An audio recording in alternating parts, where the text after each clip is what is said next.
Well, good afternoon, everyone. It's so good to be with you. Thank you all for joining us.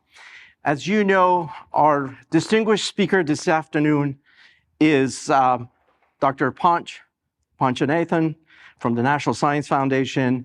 I will have the honor of introducing him in just a moment, but for now, Panch, welcome. Welcome to Pittsburgh. Welcome to Carnegie Mellon.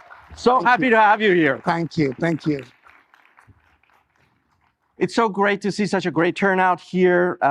Today with us are, of course, members of our Board of Trustees, members of our academic and administrative leadership team, and of course, our wonderful faculty, students, and staff from across our campus. I also want to take a moment to acknowledge and recognize the region's public sector and private sector leaders that are here in attendance.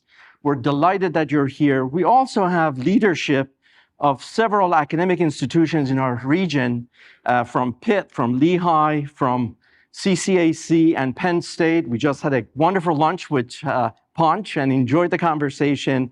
Do want to acknowledge my old friend, Nathan Urban, who's provost at Lehigh. Thank you for being here, Nathan. Rob Rutenbar, who's vice chancellor for research at the University of Pittsburgh, Andrew Reed, Vice President for Research at Penn State University, and Stephen Wells, who's Provost and Chief Academic Officer at the Community College of Allegheny County. Thank you for being here. Happy to have you here.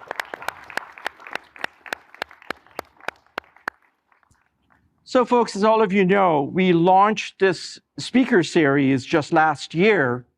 We were looking to enlist some of the world's most influential thought leaders to engage and inspire our community on issues of emerging and preeminent relevance to society. At Carnegie Mellon, we take pride in leading at the intersection of technology, science, and society, and we're particularly good at innovating in this space to benefit humanity and prosperity for all.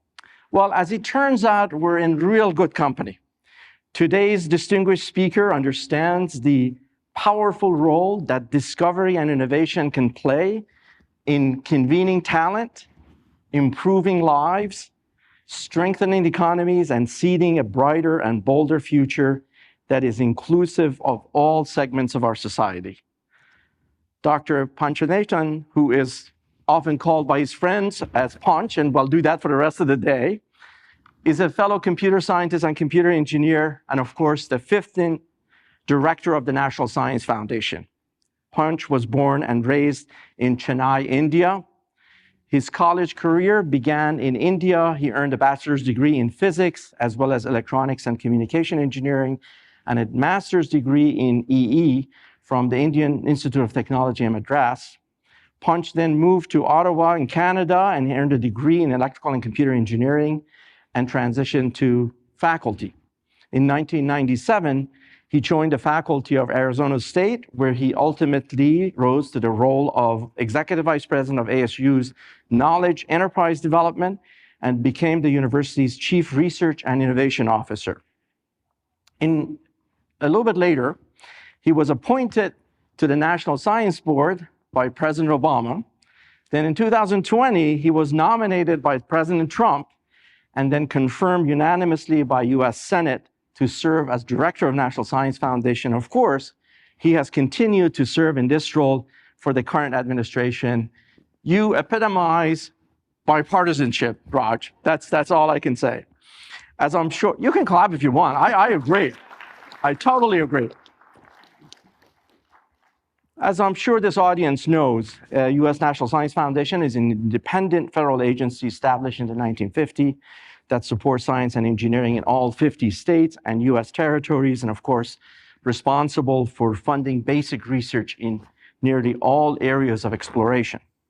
2 years into his directorship at NSF, Panch engineered the creation of Technology Innovation and Partnerships Directorate, the agency's first new directorate in more than 30 years. Today, he is regarded as a lead architect for enhancing American innovation and a steadfast advocate of unlocking federal funds in support of our nation's research and education enterprise.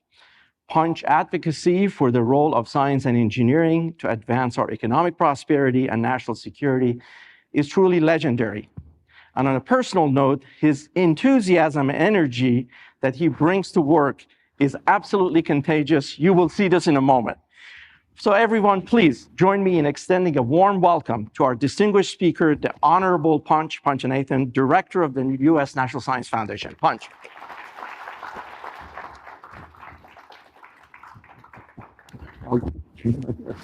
Thank you. Thank you very much, President Jahanian. I am thrilled to be here with all of you. Good afternoon to all of you. It's great to be at Carnegie Mellon University.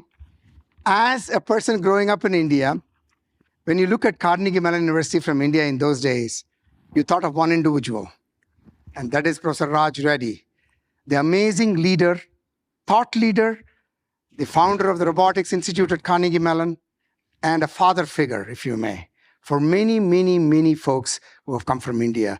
And I'm not speaking for myself, I'm speaking for the many folks across our nation. We owe a huge debt of gratitude to an unbelievably inspiring figure, Dr. Raj Reddy. So first I want to thank him.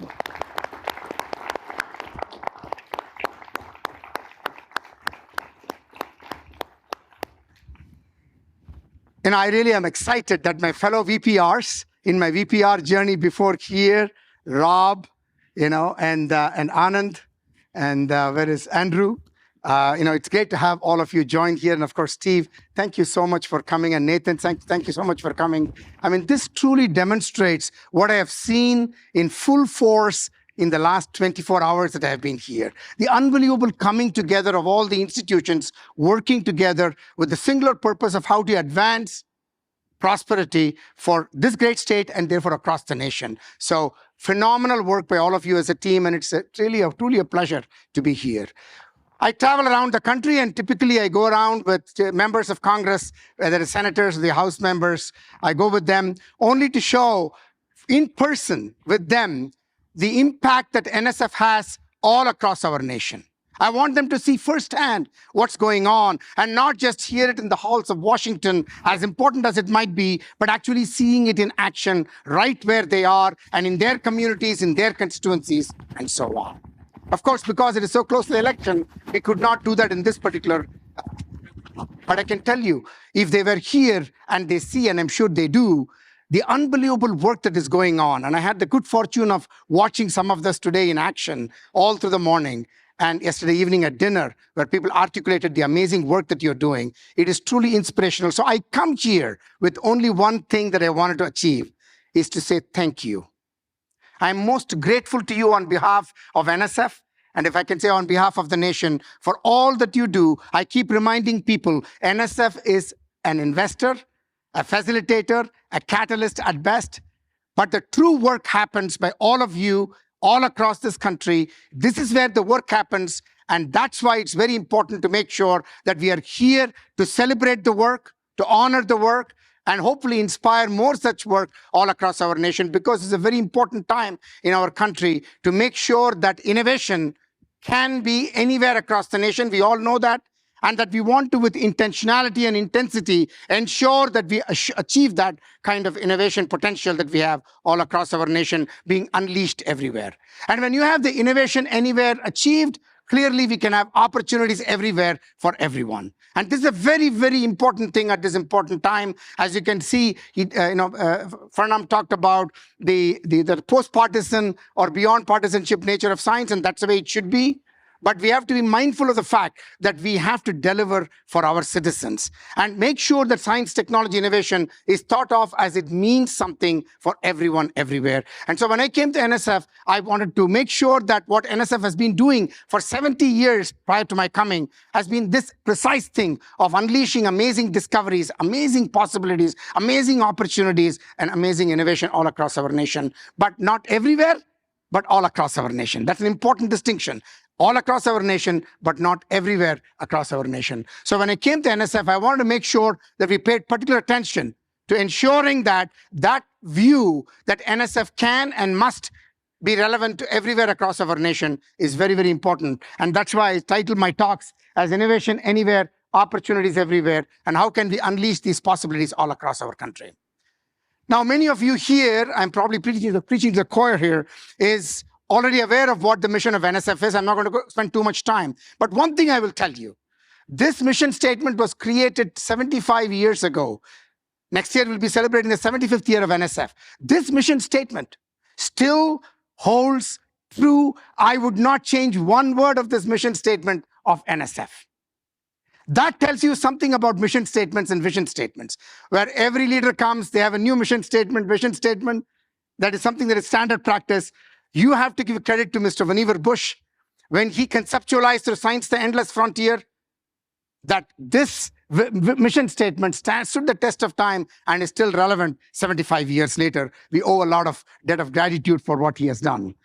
When I came to NSF, therefore, I asked myself, what is it that you want to do? And when you come to NSF, you always want to use your own background, your experiences, and your own aspirations for what you thought if NSF did well, wouldn't that be nice?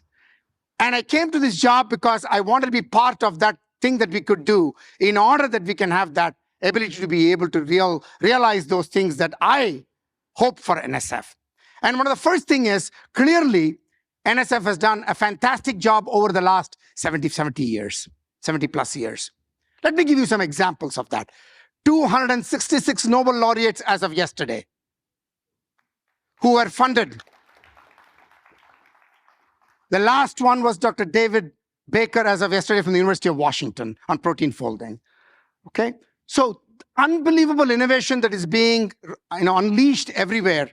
There is no agency on planet Earth that is anywhere near this kind of unleashing of potential. As just one example of what NSF is able to do across the 7 decades of its existence and continues to do and continues to propel forward. Therefore, what you want to do is to ensure that that NSF that has been so successful is further strengthened, is further unleashing more and more great ideas, great discoveries, and that platform of strengthening what I call established NSF so that we can advance the frontiers of research into the future is an exceedingly important imperative to keep in mind. But then, that alone is not enough as we advance into the future. We have left a lot of people behind. We continue to leave a lot of people behind. I often say to people, I am a foreign talent that was given the opportunity like Raj Reddy to come here, realize amazing things, and benefit from that I feel compelled to give back. But I would say this very clearly. For far too long, domestic talent has been substituted by global talent in our country. This is not an acceptable future for any nation, particularly United States.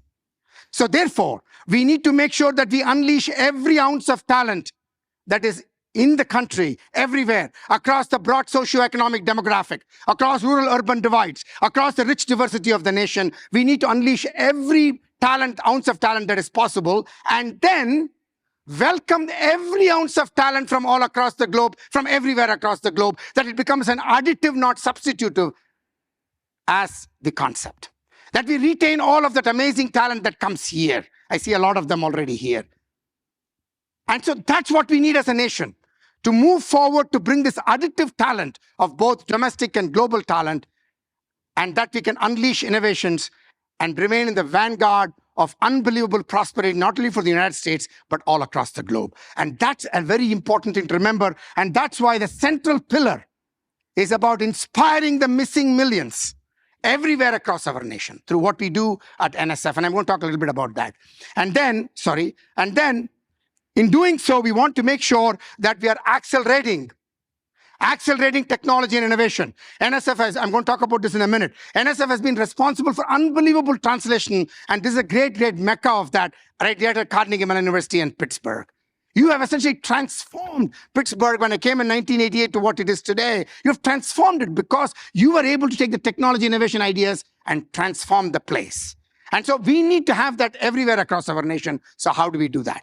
So these are some of the aspirations that I had coming from a small state like Arizona, and see that firsthand myself that it is possible to do it anywhere. So when I came to NSF, therefore I asked the question, how do I talk about NSF to people that they understand the twin level of contributions that is made by NSF over the last 7 decades?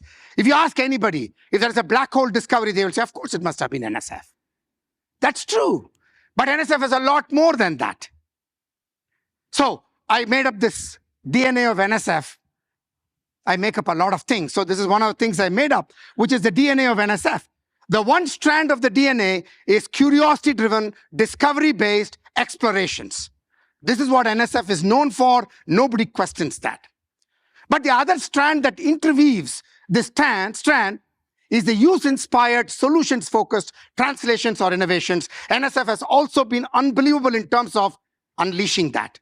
Let me give you an example.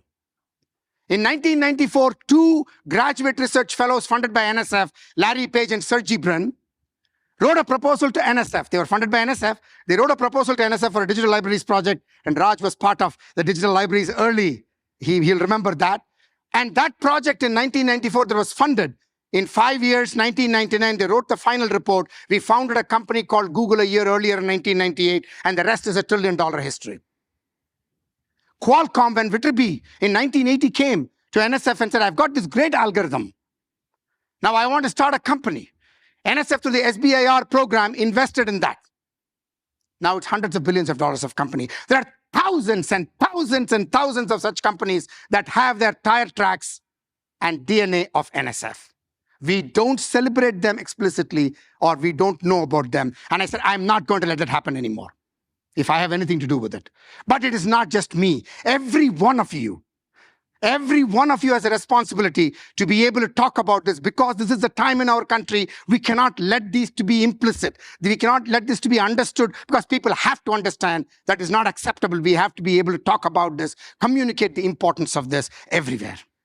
And therefore, these twin, this is not a 6.1, 6.4. We all know this, that discoveries make possible innovations. Innovations demand more discoveries. And that's how we progress into the future. And that's what NSF is unique as an agency. The only agency in the United States that advances all fields of science and engineering.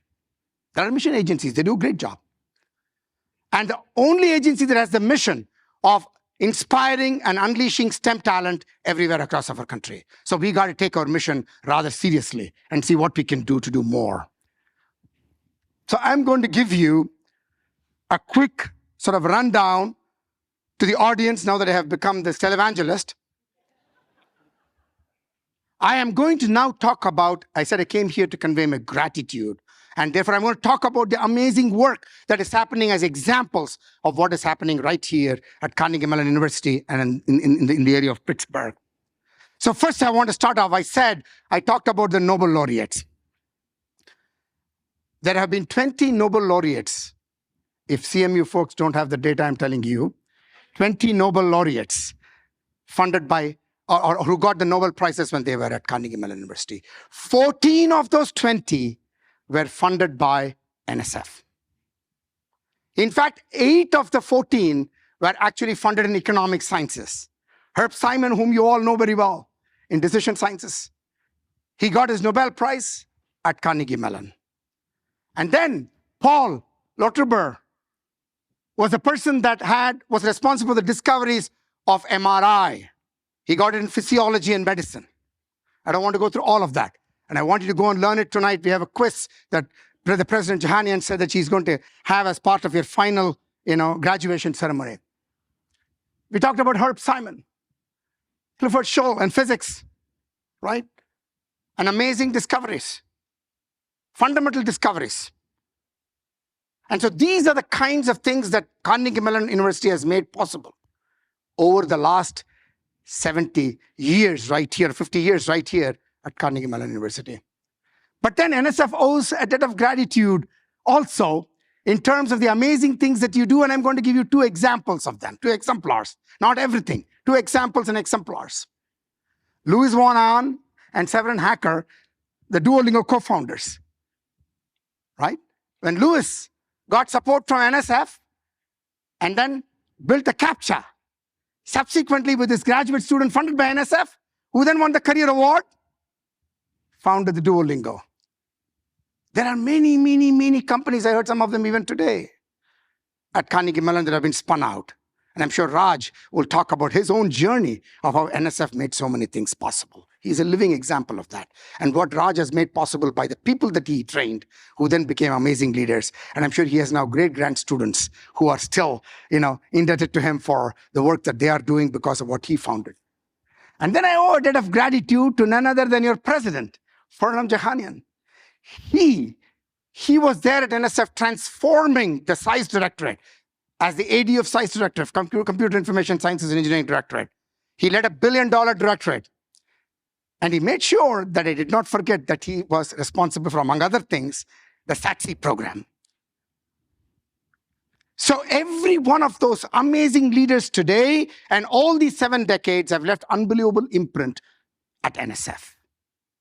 As you can see, this is also a recruiting talk for people to come and serve at NSF, because your picture will be shown in the future.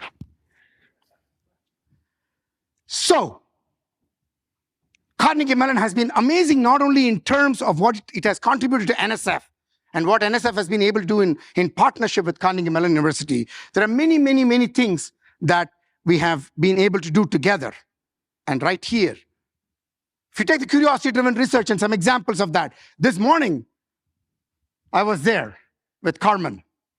And Carmen, the students, what they're doing in soft robotics is really mind-boggling. As a researcher in haptics myself, I saw what's going on.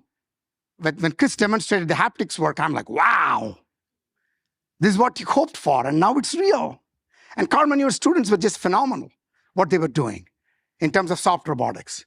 And so, an engineering research center funded by NSF, this is one of the large conceptualizations that NSF funds. Engineering research centers, science technology centers, physics frontier centers, chemical innovation centers, material science engineering research centers, MRSECs, institutes, AI institutes, we'll talk about them in a minute, quantum institutes. I can go on and on and on. These large conceptualization of activities funded by NSF, where we bring multiple PIs from the same institutions, other institutions, multiple sectors, all coming together, working on problems that advance society, humanity, economy, as well as unbelievable discoveries made possible through these centers. The Hand Center is one of those. If you have not seen the Hand Center, you better go put your hand there.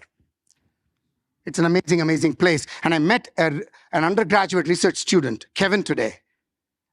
And what he is doing is just mind-boggling. And he's already saying that he's applied for a GRFP, Graduate Research Fellowship at NSF.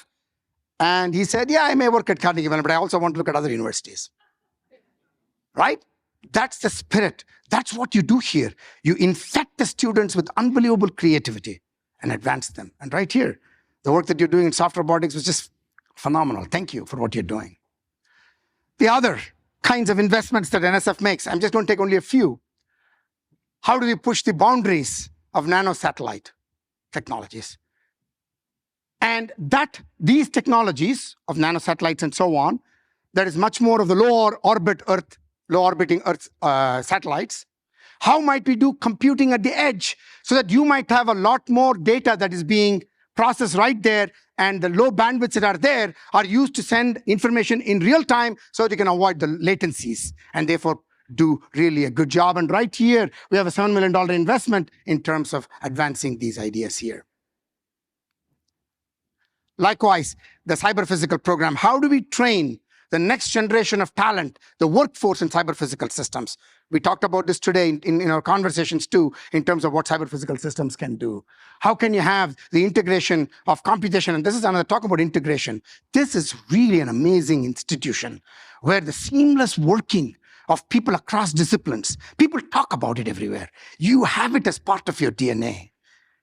This is phenomenal what I see. How a chemist works with a computer scientist, with a mechanical engineer, with a biophysicist. This is just unbelievable to watch those kinds of projects all across seamlessly without worrying about what does it mean for me in terms of credit. That truly is a testament to the leadership of this institution and the faculty of this institution. And the work that you're doing in policy, Erica Fuchs is there. So this is unbelievable what you're doing here in terms of actually having an impact in terms of moving the needle across the nation. One of the other things that NSF has done really well, because I have seen this as something that benefited Arizona State University, is the Industry University Cooperative Research Centers program that was instituted many years ago. This is how you bring academic institutions together with industry so that you might work on problems that are important to solve, and thereby You advance the aspirations of the industry to expand its operations, as well as potentially have new entrepreneurial ventures, but more importantly, advance the discovery science and knowledge transfer and workforce development. So these IUCRCs, the framework, has been a huge success at NSF. And here you have many examples of that, including the more recent IUCRCs on quantum computing and information technology called QCIT. How do you ensure, working with partners like Intel, Northrop Grumman, and RNC, how do you ensure that we are working on the variety of issues related to quantum, all the way from materials to devices to networks and computing, and using it for advancing through machine learning techniques on top of them? How do you make sure the implementation of machine learning algorithms for drug discovery and others being implemented through quantum computing?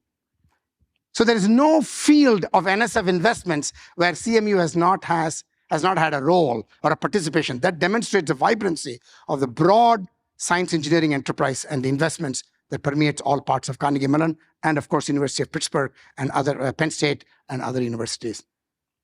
But I want to spend some time talking about AI. Raj had pulled me aside and he had a few ideas, and so we'll follow up. So, as always, he has always got great ideas.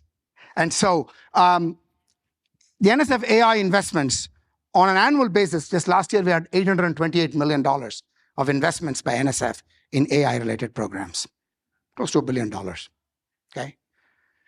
In all facets of what you would like to see in terms of advancing AI. But whenever I talk about AI, I tell people, I remind people, this is not what happened today. This is 5 to 6 decades or 7 decades of sustained investments by NSF and a few other agencies.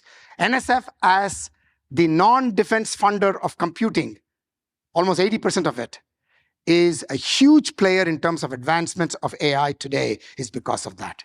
Even during AI winters in the early 80s, NSF did not stop. This is one of the great things about NSF. When people walk away, we hyper-invest.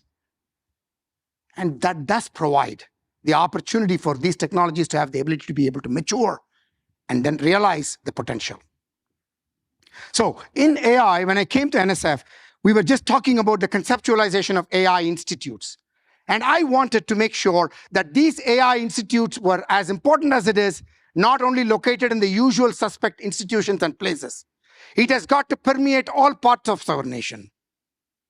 Because AI, as Raj was telling me earlier, it's got to be part of your ethos. It's a language. It's a literacy. It's a set of tools that people should not run away from worrying about things, but instead be inspired, excited, and contribute and use it for advancement of various things in your daily lives.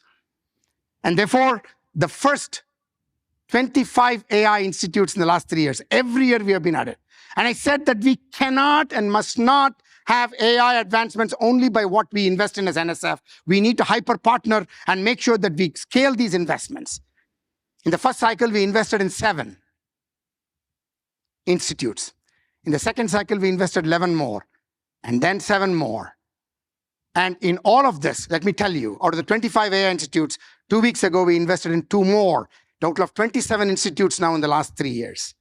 And 2 weeks ago, the 2 institutes were funded by Simon's Foundation, Sky AI, and Cosmic AI.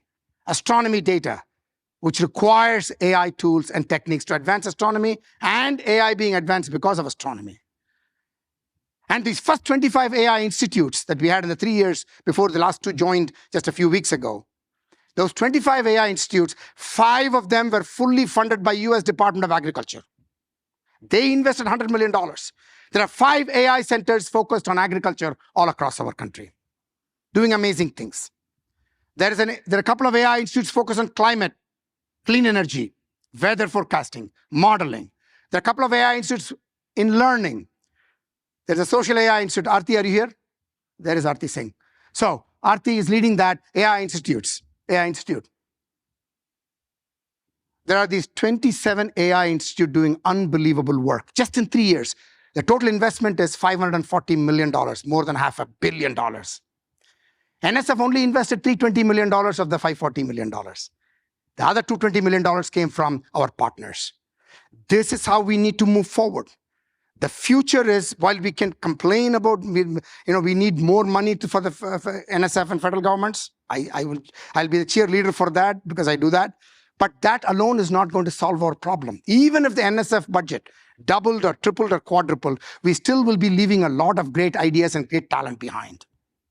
Therefore, we need to hyper-partner, bring every possible partnership, interagency partnership, industry partnership, philanthropy partnership, foundation partnership, international partnership, state-cities partnership, and see how we can rapidly scale to what we need to be doing as a nation. So these are the recent ones, the recent cohort before the last cohort, the third cohort, as you see the AI Institute for Social Decision Making is at Carnegie Mellon. And then you look at these institutes. This will tell you. There's an AI Institute for Trustworthy AI in Law and Society at the University of Maryland, College Park, that is co-funded by NIST in the Department of Commerce. Intelligent Technologies for Education in University of Illinois, Urbana-Champaign. This is a fantastic AI institute. Again, I went for the launch. AI Institute for Exceptional Education. Let me see. Sorry, guys. Good. Okay, this one at Buffalo. This is focused on speech-language therapy.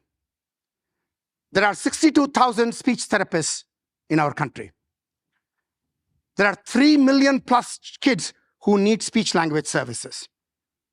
There's no way you're going to be able to do that. In fact, I would argue there are probably a lot more kids who have not even been diagnosed.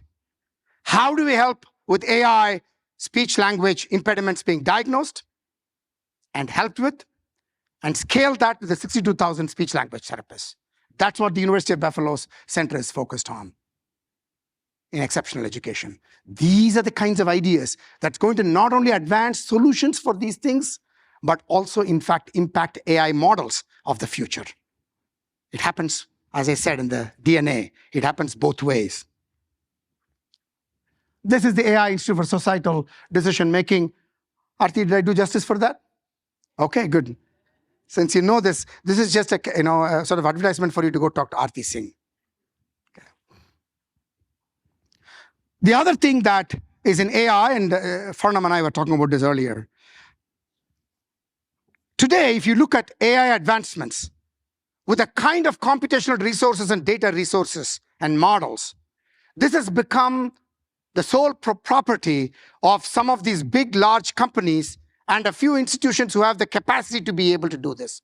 This is not going to be good if you're really looking at democratizing AI and enabling every possible AI idea everywhere and training across the nation in AI, which means that we have an obligation to build an AI research resource that has the computational capacity, the models, the range of models, the data that is required, and the application domains that needs to be focused on. How do you do that?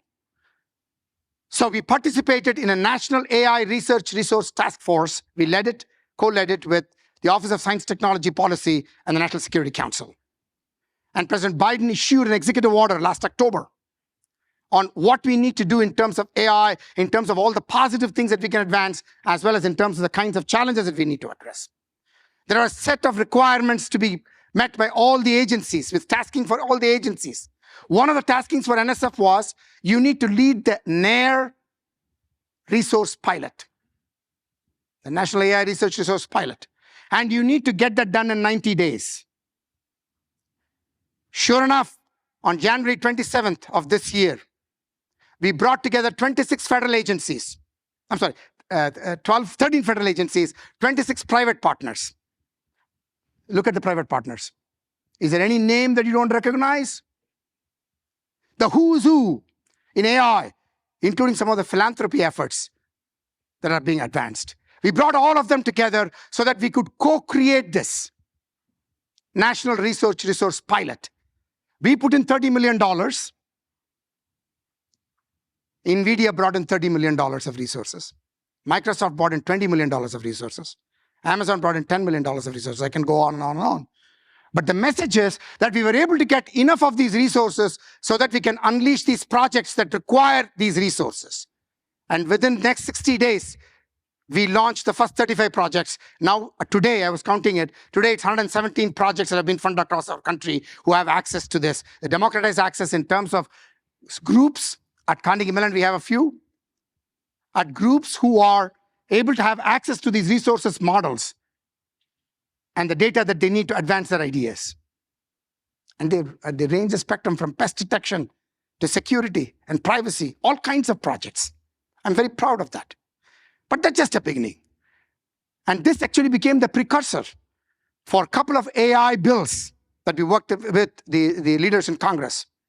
So there's a bill called Create AI Act, which has already been passed by the Commerce Committee, that tasks NSF to build the full NAIRR, not just a pilot, but the full NAIRR. And there's a bill on AI for education that Senator Moran put forth, tasking NSF to build the AI education. So these are outcomes because they know that we are working at speed, at scale, being more agile, responsive, and not just twiddling our thumb. I'm very happy about that. So I want you to know this so that you can participate in this. Right here in Carnegie Mellon, these are 3 projects that are already part of those 117 projects that were funded. In fact, I remember, Julia, are you here? She's not here. She was there at the White House event when we launched it. See, this people don't know. I used to do it in my classes when I teach. I'll call for students, knowing that they won't be here. So you need to tell her, well, you are going to apply for an extension? No.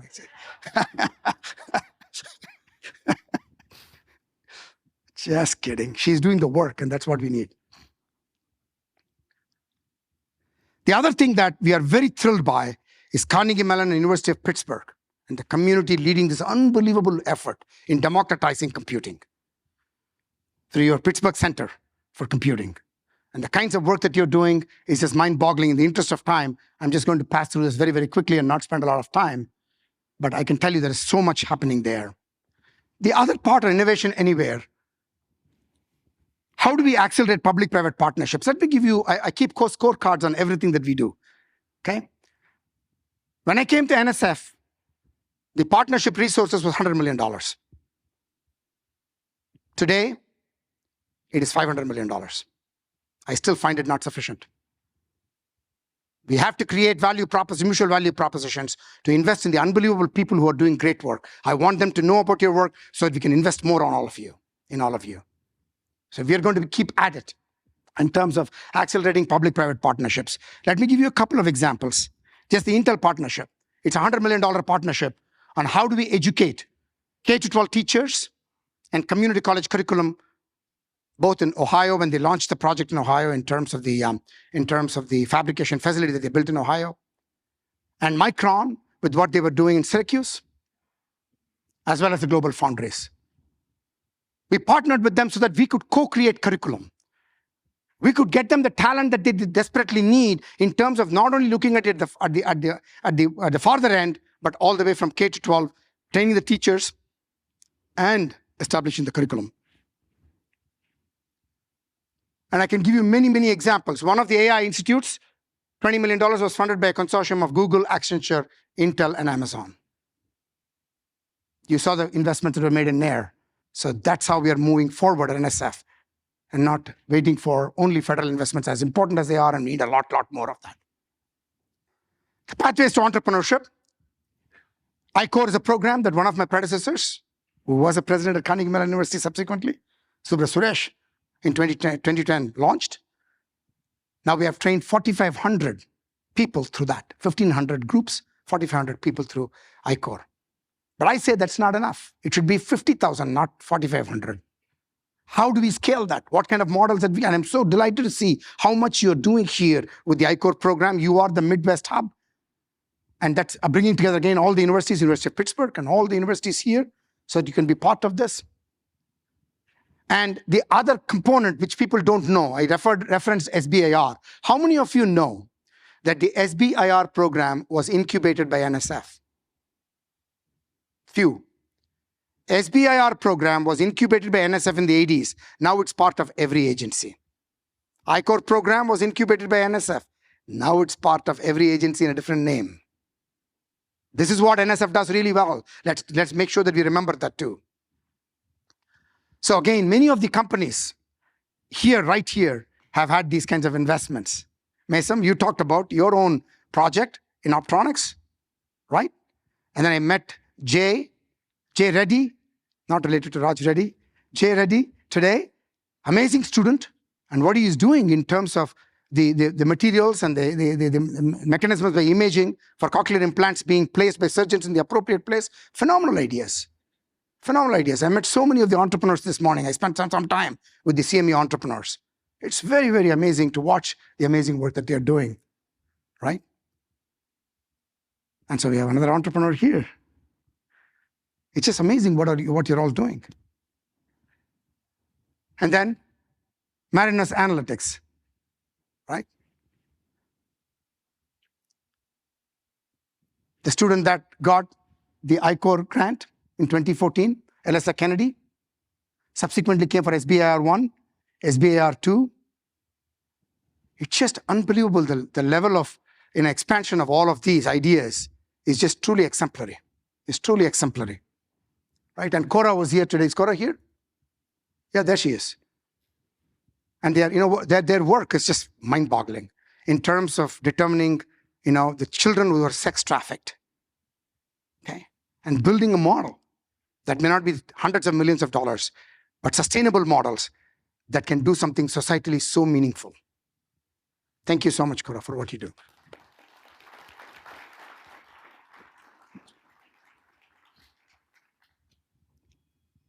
So in terms of accelerating technology innovation, Farnam, I'm blowing past my time, I think, here. So cut me out whenever you need to.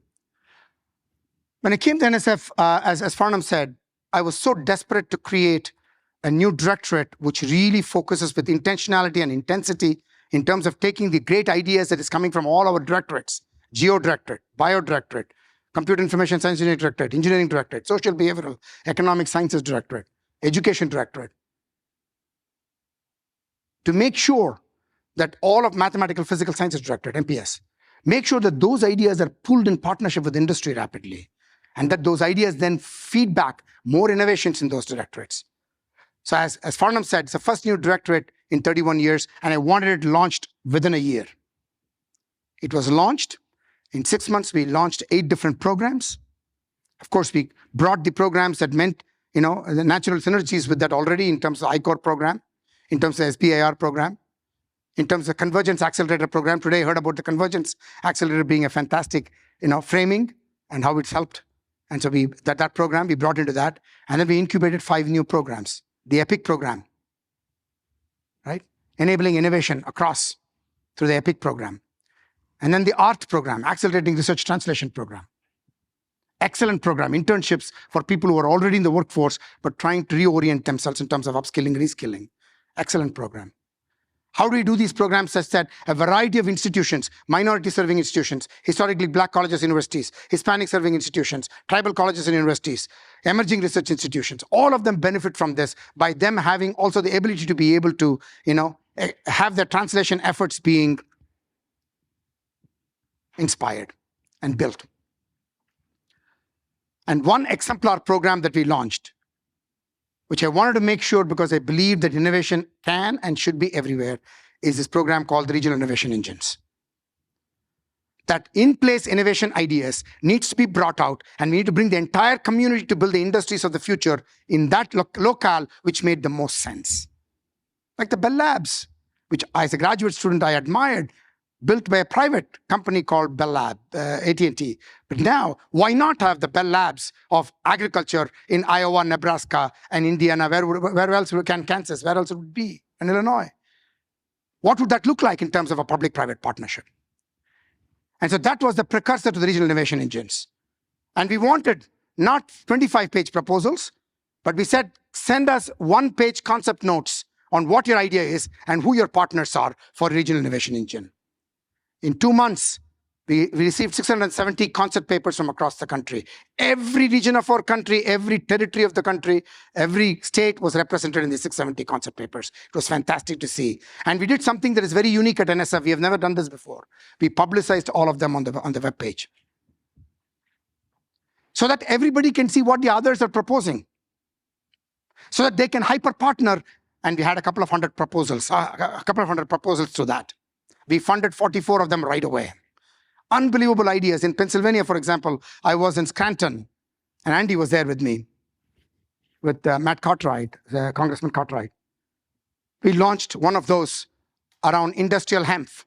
Unbelievable idea. Working with Penn State Harrisburg campus, the community college, the entire ecosystem, economic development ecosystem, all of them coming together. building the green building materials, dyes. Amazing ideas. Who would have thought that this could be an unbelievable flourishing industry right there?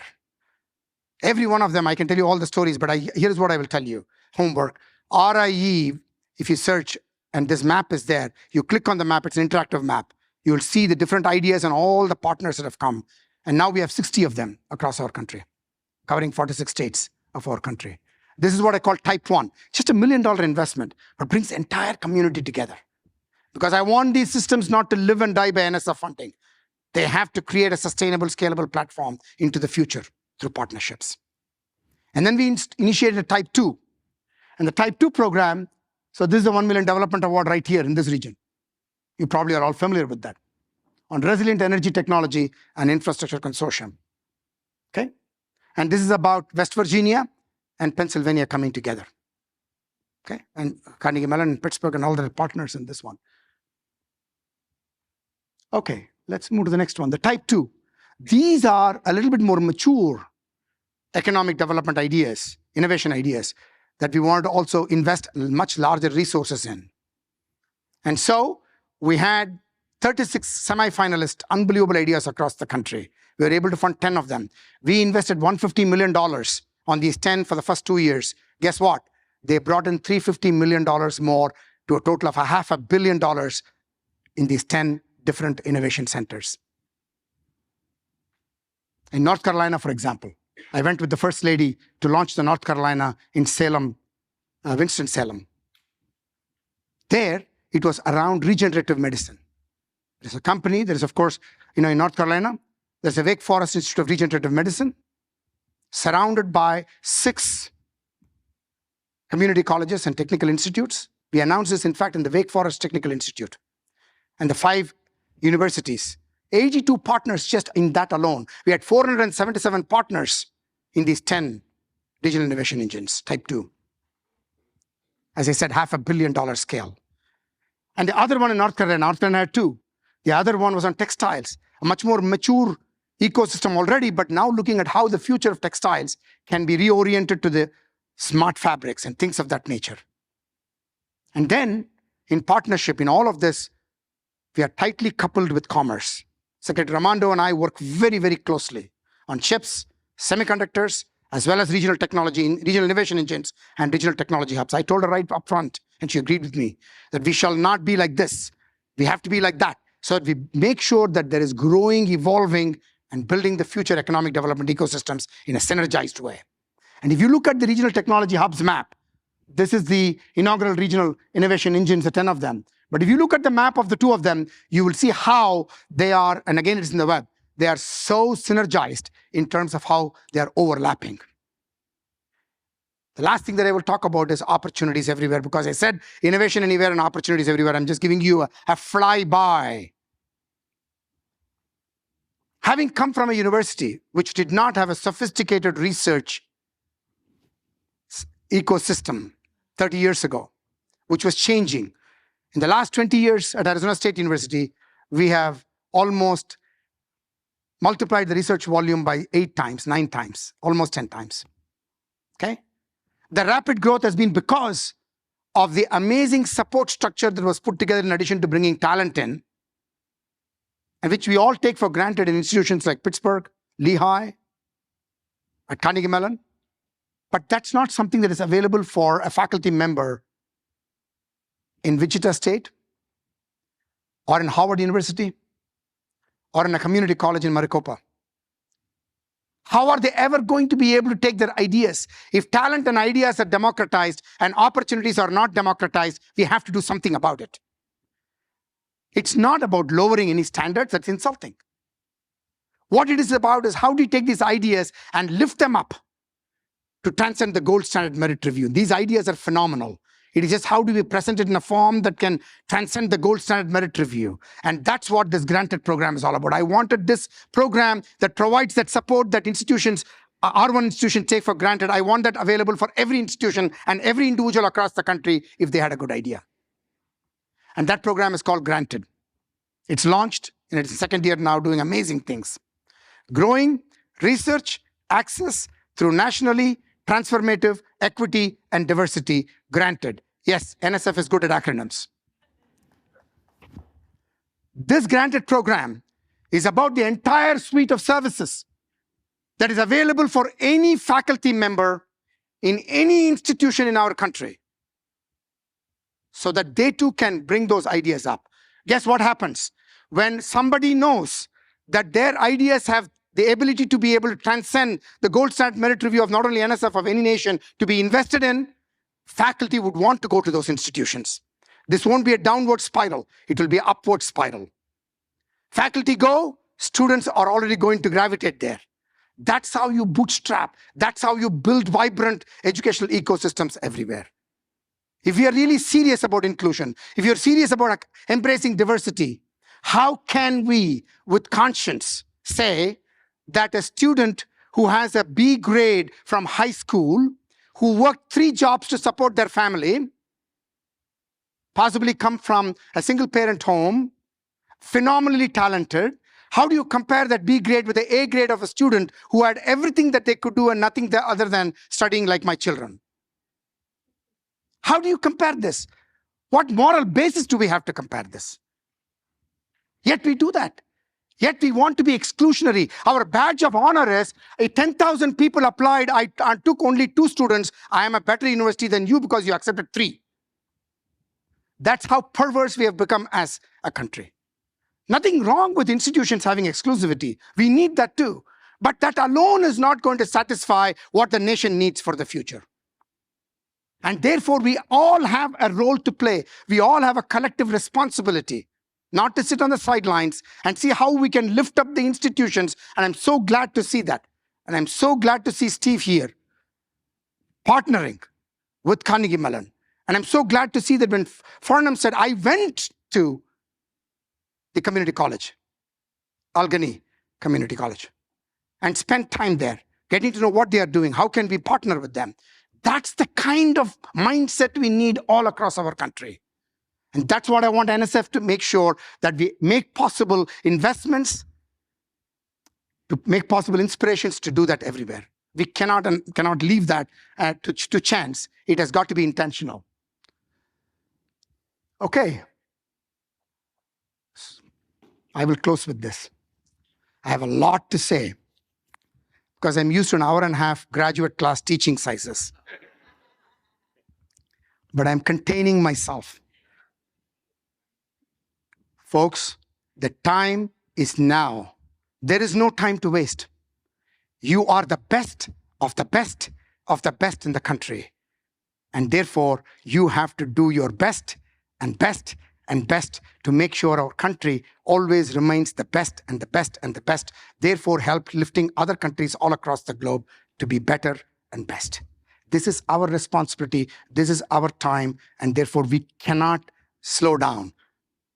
I know I lack energy because I didn't have my chai yet. But I'm telling you, I feel deeply in me, and I hope I have transferred that to you. I'm sure you already have it, but I hope that I have transferred to you that every one of us is responsible. And I give a lot of commencement speeches all over the country. I only say one thing at the end of my commencement speech. Every commencement speech I've given so far, I say only one thing to the students. I said, you are 3,000, 5,000, 10,000, whatever number of students you have graduated from here, okay? Because there are some students, I'm going to say this to you. If every one of you, remember, you are here because you are the lucky chosen ones. You had the opportunities. Yes, you're smart, but please don't think there are not people smart like you or smarter than you. They didn't have the opportunities. And therefore, each one of you, take a pledge that you are going to, in your lifetime, take responsibility for 25 individuals, not a lot, 25 individuals that you will personally mentor, open doors, and take them with you and give them the opportunity to realize their full potential and talent. This is a promise that you have to make to yourself today. If every one of us did this in all the institutions that we are, I can assure you that we will be in a much better place. And NSF is in the mission with you, to help you, to join you in this mission. We cannot do it without you. We can only do it with you and by you. And this is for our nation. So this is the moment to do it, folks. I hope I have convinced you to do that. Thank you very much for the opportunity of being here today.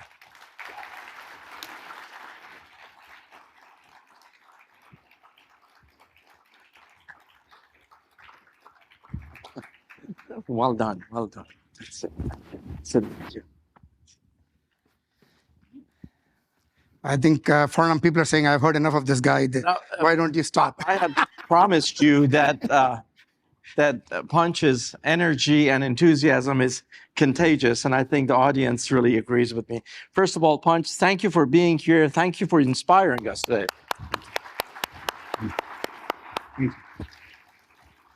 You know, Panch has to catch a flight after meeting with another group of faculty, so we're going to spend a few minutes having a conversation, and I know there are some audience questions. We're going to try to get to a couple of those as well. I do want to acknowledge, as you heard during Panch's presentation, that he's been very generous. I know how busy you are. You've been very generous, in fact, spending so much time today with our students, with our faculty, of course, with some of the senior leaders from neighboring institutions in our region. Panch, I want to start with a question related to AI. You mentioned massive investment that NSF has made over the years, but under your watch, it's been accelerated. And the timing of it could not have been more important for the country. Those of us who are computer scientists have seen this. In fact, you alluded to it, that this is a unique moment, and perhaps AI has emerged as one of the most important and transformative intellectual developments of our time. But you and I have seen multiple AI winters, Yes. and we've gone through multiple AI winters. So when you think about this moment, what's different about it? Yeah. And what's different about generative AI, and what is it about this moment that excites you? And also in your role as director of NSF, you've managed, or you've chosen, to make this kind of an investment in AI. Thank you so much, Farnam. That's a very, very important question. Let's be very clear. AI is not new. We have seen AI in various applications already at work for many decades now. We have not acknowledged it as something that has crossed a threshold to get the attention in a public sense. It has always been there. You take a reservation system, you take a traffic control environment. There is the form of machine learning and AI. It's been there. So let's not kid ourselves. But what's happened, Farnam, you're absolutely right, that through the winters, there have been some skepticism about some components of the AI fields, which they have transcended, of course. But where we are today, to answer your question directly, we are here today because we have crossed the threshold of attention that public is paying attention because of the following. One, I think the hardware computational resources that we need for large-scale deployment of this everywhere, we have reached that threshold. We are exceeding that threshold. You know, when I was having breakfast with Jensen Huang last week.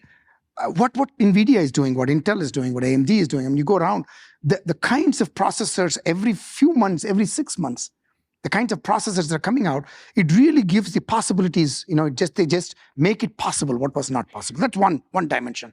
The second, as we know, you need large data. To make meaningful progress, you need large contextual data in terms of, you know, specific applications. Today, we have that in certain domains. And therefore, that represents the next sort of evolution possibility. The third is the work that has been done in machine learning and deep learning and all of that is now starting to really take shape in terms of real model development that people can really relate to and see the benefits of. And so all of these things and more, and applications like agriculture and others, seeing the benefits even in a mainstream way. And so what happens is the convergence of all of this at this moment is what is causing the attention to be a lot more than it was before. Everybody is starting to pay attention. But even more, when these things happen, the worry that somehow this is going to go amok, like, you know, what happens when there's going to be this bias issues or privacy issues or, you know, other kinds of problems that AI can, you know, bring with it, then people start to worry about, are we putting the policies in place? Rightly so, we should be worrying about that. So, and the guardrails and so on. So I think it is the moment that where the convergence of all of this is happening. You know, every field has that. Of course. Right? Of course. But the deployment of AI is much more generally available. If you look at the computing, we were all part of that, right? Raj more than us even. The pre-computers, okay, as they know, to where computing is prevalent everywhere, it's like electricity now, right? There was that moment of that threshold that just make this, like the World Wide Web, for example. There is this threshold moment, and this is a threshold moment for AI. That's how I see it. And therefore, we need to take full advantage of that moment as scientists and engineers, but we also need to make sure that we are partaking in finding real solutions and tackling real problems and working with them, and also transferring benefits to humanity and society and economy and national security. If I can actually follow up with another question related to AI. You mentioned NAIRR, which stands for National Artificial Intelligence Research Resource, and you already mentioned that this actually was a pilot that was started a couple of years ago. And of course, there are dozens of federal agencies, as you mentioned, brand name technology companies, including NVIDIA, Microsoft, IBM, OpenAI, they're all part of this. So when you step back and look at this investment, which is a massive investment, and you already mentioned that a lot of the investment is co-investment by other partners, federal agencies, as well as the private sector. So how does NSF, as the convener of this, as that launching the pilot, envisions the NAIRR's essentially role in advancing US's competitiveness, especially in a global setting, in AI research and deployment and development in relationship to the rest of the scientific enterprise? Excellent question again, Farnam. As I said that, the NAIRR is a pilot. And when I see the number of projects that are being proposed, we will run out of the pilot resource very, very quickly. And that's why we are committed to launching the full-scale effort. But let's also be very clear that NAIRR should not be just about great ideas being advanced, but also training the talent of the future. I was so excited. We have this, we do these showcases now in the Hill, in Congress. Just in the last 8 months, we did 4 showcases, one on quantum, one on AI, one on NAIRR, and another one on the AI institutes, right? So on the NAIRR one, which we did recently, there are 2 projects, at least, that we had as part of the profile, which is AI for education. And I was thrilled to see community colleges, and these were 2 universities that are partnering, which is the Southern Oregon University and Mississippi Southern University, right? Those 2 universities. They are building the curriculum, right? So you want this, we have a program called Expand AI, which is about investing in AI education in various institutions that don't typically get to see this. So it is a combination of where NAIRR needs to go in terms of scaling this, with partnerships again being scaled. Of course, there's got to be huge federal investments that has to be made, and there's recognition of that, and that's why the Create AI Act points to that, and hopefully that will become not an authorization, but also an appropriation. And then followed that with more resources being brought in by our partners, all put together, and then the educational part becoming a piece of that. And that's how we are going to advance the NAIRR and achieve its full scope and potential. Otherwise, it will become too few for too, and too little for too few people, which is not a good idea. Makes sense. If I can pivot now to the TIP directorate, I know that's something that you've been passionate about, and you, of course, mentioned it in your presentation.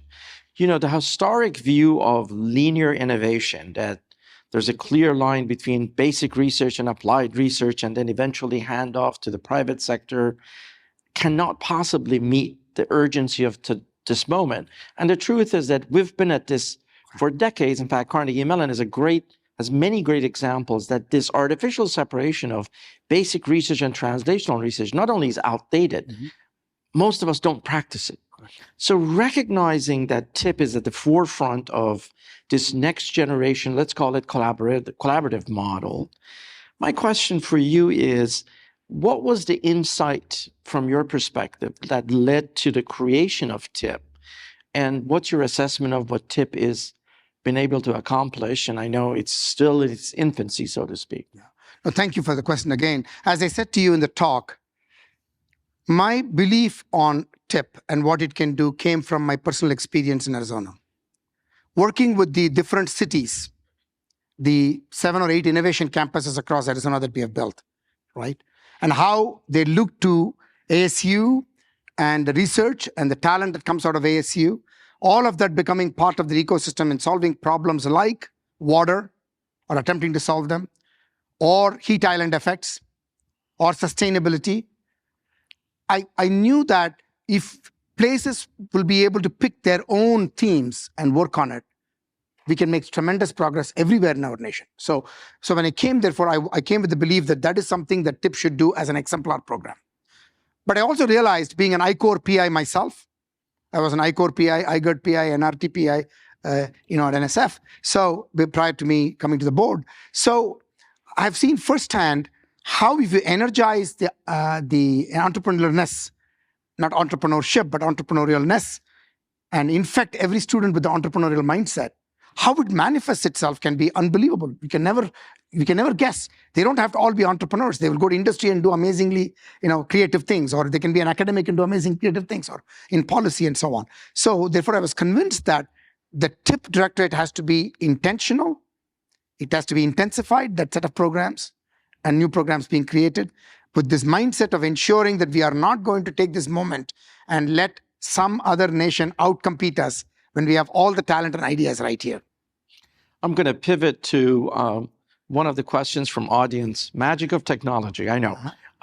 Actually, one of the audience questions is about how do you balance investment in basic research and translational research. I know we're often pushed to think in those terms, but there is a reality that a lot of PIs out there look at this at perhaps we're investing in translational research or mission-oriented research at the expense of basic research. I want to give you an opportunity to set the record straight. Very fair question. I'm going to take the journey of NIH just for a moment. NSF is a $9 to $10 billion agency. NIH will be $45 to $58 billion agency. And I'm so happy about that NIH has that kind of resources to be able to advance the discoveries that needs to be had to cure diseases as well as ensure good health for our nation. Okay? Absolutely. A huge fan of that. But if you look at the journeys and why the investment growth of NIH was a lot more, not linear, but non-linear, versus NSF growth being 2% at best year over year. Okay? Year over year. And we celebrated years when we had 2 to 3% growth. We were happy that they did not cut us in some years. And when we got cut in a few years, we were like unhappy. I'm sure you can relate to that. I said, what is the fundamental reason here? It's because NIH's message was understood by people. Everybody could relate to that. When I say I'm going to cure cancer or diabetes or Alzheimer's, you tell me which member of Congress or in the public cannot relate to that. So why would there be any hesitancy in investing in an agency which is really trying hard to do that with all of your help? Absolutely, I'm a huge fan of that. But why is that NSF's work and mission is not understood as well as that? It's because we are not communicating the translational work that we do or translations that are made possible in an explicit way. It is very implicit. I talked about the Google story, Qualcomm story. So here is my question to all of you. Would you rather have, with the history of NSF, would you rather have, let us say, our proportion of investment in basic research and translation research, let us say is 80-20. Let's pick any number, 90-10, 80-20, whatever you're comfortable with. Let's pick that number. Would you rather have 80% of $10 billion, or would you have 80% of $25 billion? Or not 80%, even 70% or 65% of $25 billion. Do you think that NIH investments in Alzheimer's research all goes to clinical translational research? Basic neuroscience research. The fundamental discovery research has to be addressed in cancer or neuroscience.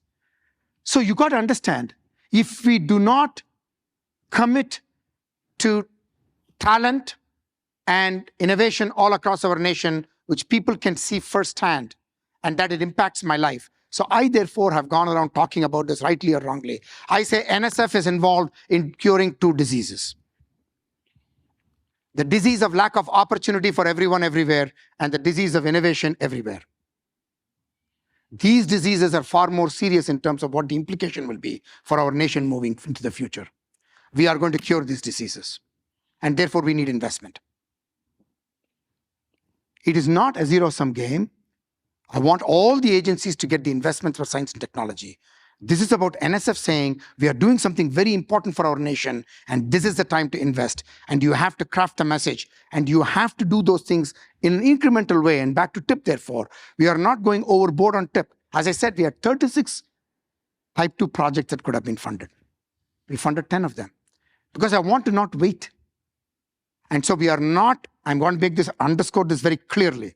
We are not going to walk away in any sense whatsoever from the basic research mission. That is what NSF is. That is the gold standard of NSF. And this is the only agency that does that. I'm not only doubly committing it, quadruply committing to basic research. I'm saying it right now. You can write it down and etch it in the walls of Carnegie Mellon University.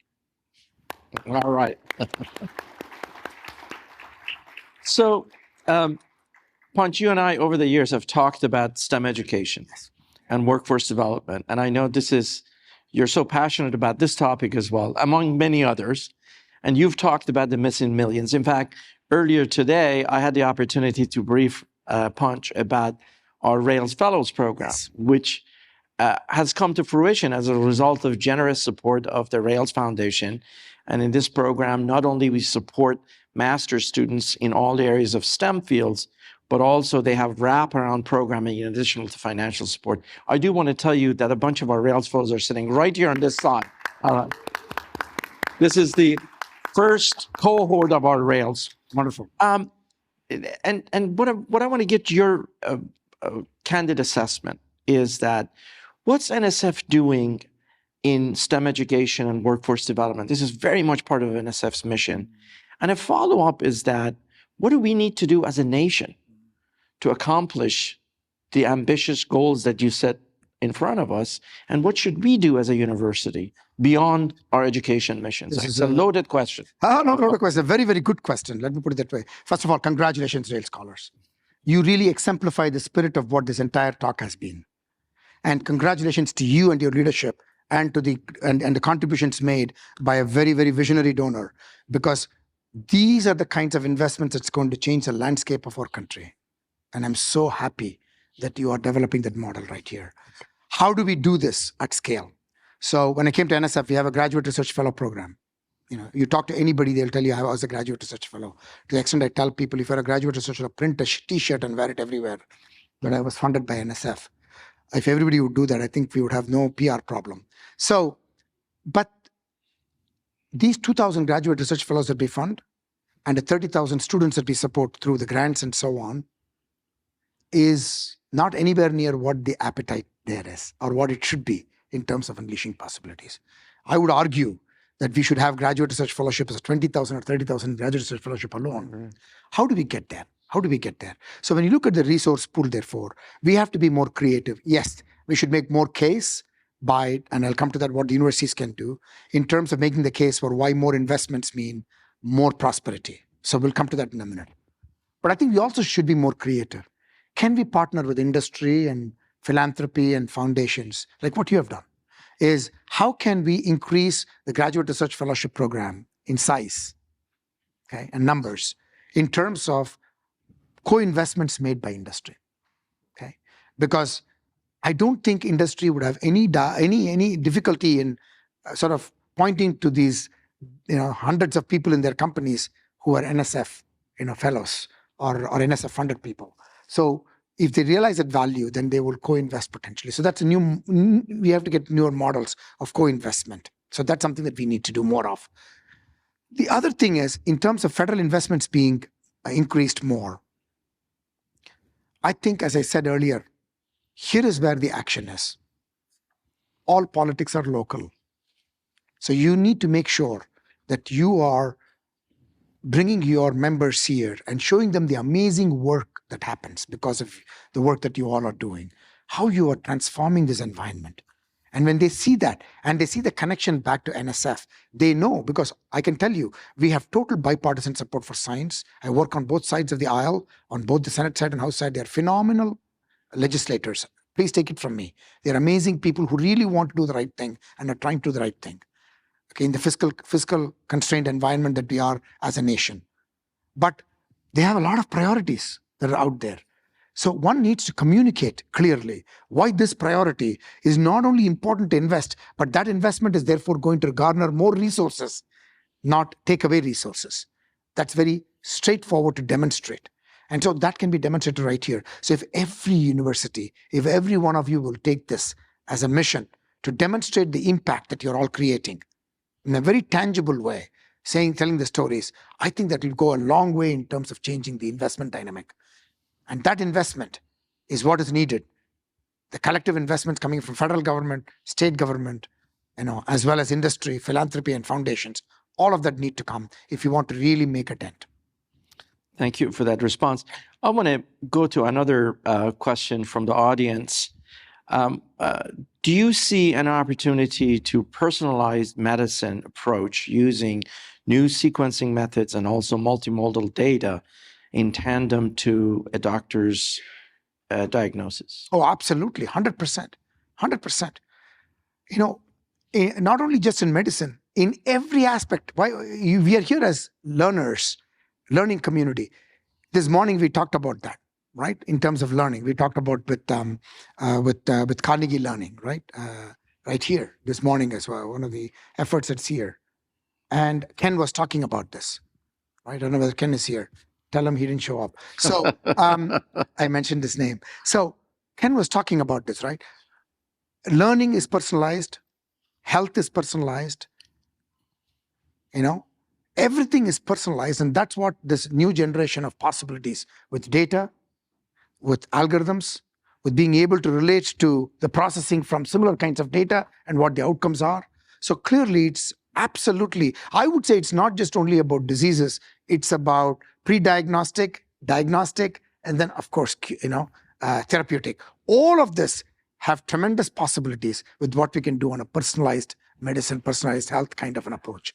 No question about that. And so we are investing heavily in this. Of course, in those areas, we are partnering with NIH quite a bit, and we want to do more with NIH. And the NIH director, Monica, and I have had good discussions. She's phenomenal. And these partnerships are going to help advance this collective vision for a better and healthy and wellness-based society, in addition to curing illnesses. We're going to run out of time. By the way, I want to thank Bethany from my office. She's the one who's feeding me these questions in real time. I'm going to talk about global centers. I asked somebody to ask that question. I want to ask myself. Go for it. They forgot. Yeah. So before we close. So one other thing when I came to NSF was because I said I always looked at how I looked at it from the outside.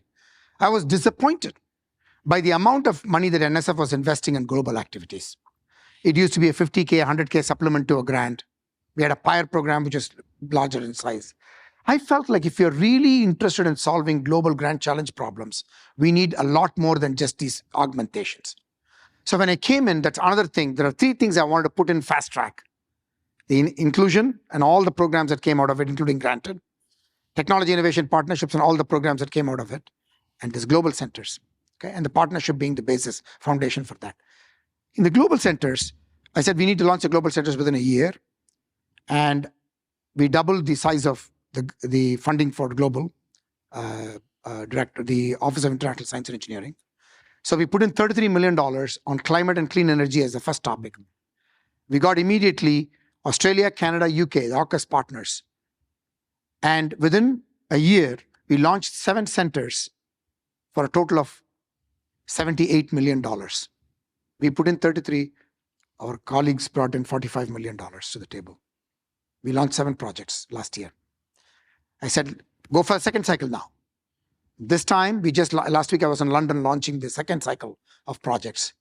6 nations, 9 agencies in the 6 nations, Finland, Japan, Korea, UK, Canada, United States, in the US 2 agencies, NSF, and the National Endowment for the Humanities, yes, NEH.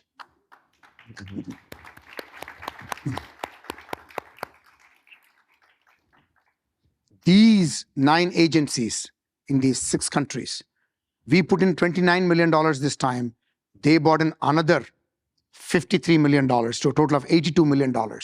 We launched 6 projects on biotechnology, bioeconomy, and biomanufacturing as a theme. I said, go for the 3rd round right away. So we are in the process of finalizing the partners, and everybody wants to join now. They have seen this action. Okay? And the topic is going to be technologies for resilience. So I want to be able to say that United States and led by NSF. These are called NSF Global Centers. Never walks away from global partnerships. Science is global. Global grand challenges requires global expertise. That's how we will make real progress. And so I want to not only just talk about it, but show that it can be done with like-minded nations who share our values and aspirations of openness in science, transparency, reciprocity, research integrity, and respect for intellectual property. If you are a nation who subscribes to these core values, come on and join with us. And we can build co-created solutions for global grand challenges that we can work together on. Fantastic. Well, I actually have two more questions. Oh, good. Okay. Wrap-up questions. Yes. We're just about out of time. As you mentioned, NSF is going to be celebrating its 70th birthday. Yes. So what are some of the plans that NSF has for its anniversary? Yeah. Now, Farnam, that's a very good question. You asked, this relates to a previous question, what can we do? I want the 75th anniversary to be, of course, a celebration of the unbelievable work that all of you have done and all generations of people have done over the last 75 years. Like Dr. Raj Reddy and others, right? It's got to be a celebration of this unbelievable work that has happened. But it is also the platform for the next 75 years of what we need to do. Okay, it's got to be both. So one of the things that we will be doing is STEM Day celebrations all across our nation with our science museums so that we can inspire young talent to be excited about science and STEM. We will have many workshops, seminars. It's going to happen all over the country. You're all going to be part of that. Because we want it to be everywhere across the country, not just in Washington, D.C. It's got to be a platform filled with communication, expression, showcasing, and strategizing for the future all at the same time. And that's what it's going to be for the 75th. Stay tuned. We are about to unleash the plans by later this year. We will start next year as the 12-month celebration of the 75th year, which is phenomenal.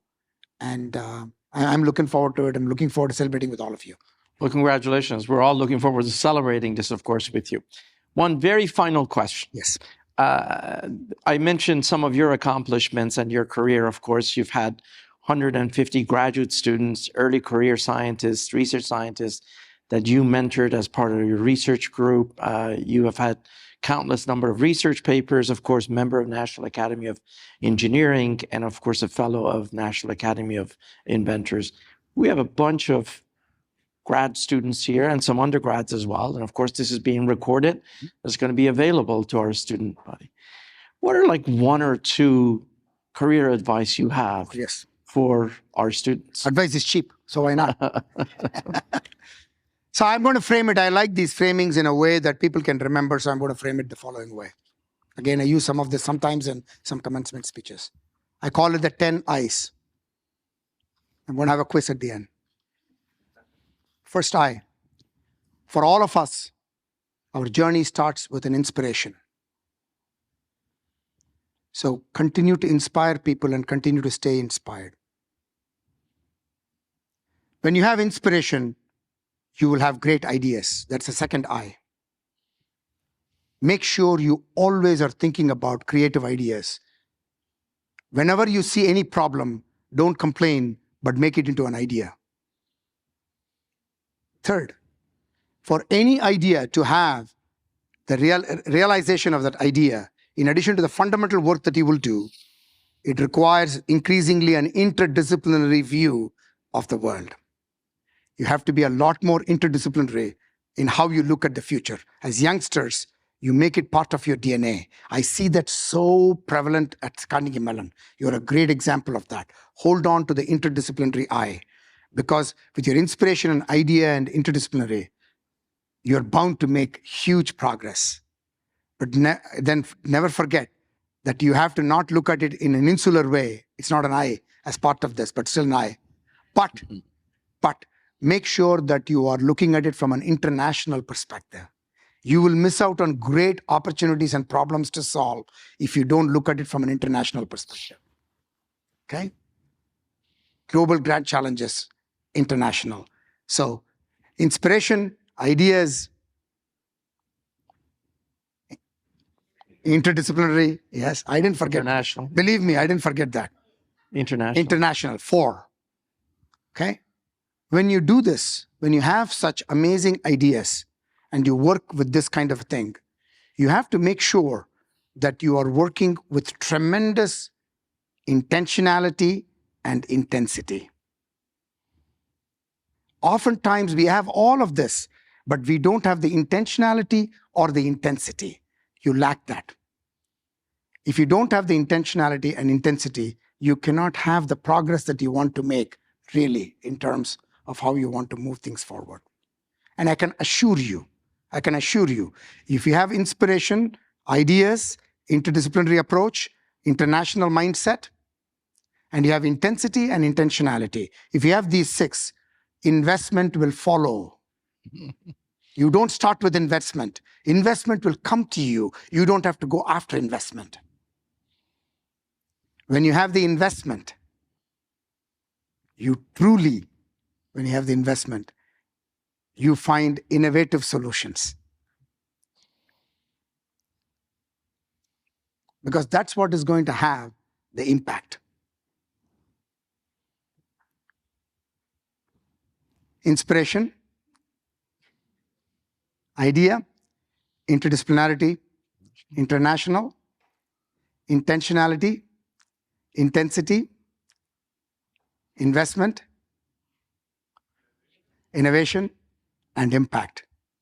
And finally, this is the I that I really want you to keep every day, because I tell myself every morning I get up, never lose the I can do spirit. There is so much in this world that you can be down. Pick up the paper first thing in the morning or your phone and look at the news. Never let that get you down. I can do this. I can do this. I can do this. And I will do this. I have to do this. With that you will be successful no matter what. Nobody can hold you back. The only person that holds you back is yourself. I tell people, when you point a finger at somebody, there are 3 fingers pointing back at you. If you address these 3 fingers that are pointing back at you, this finger will automatically go away. And on that note, Panch, please join me in thanking our distinguished speaker for an inspiring talk and a conversation. We're so happy to have you here. Thank you. We're going to have to get him a police escort to make it to the airport to his flight now. Thanks so much. Thank you for being here. Thank you. Thanks very much. Have a great evening, everyone.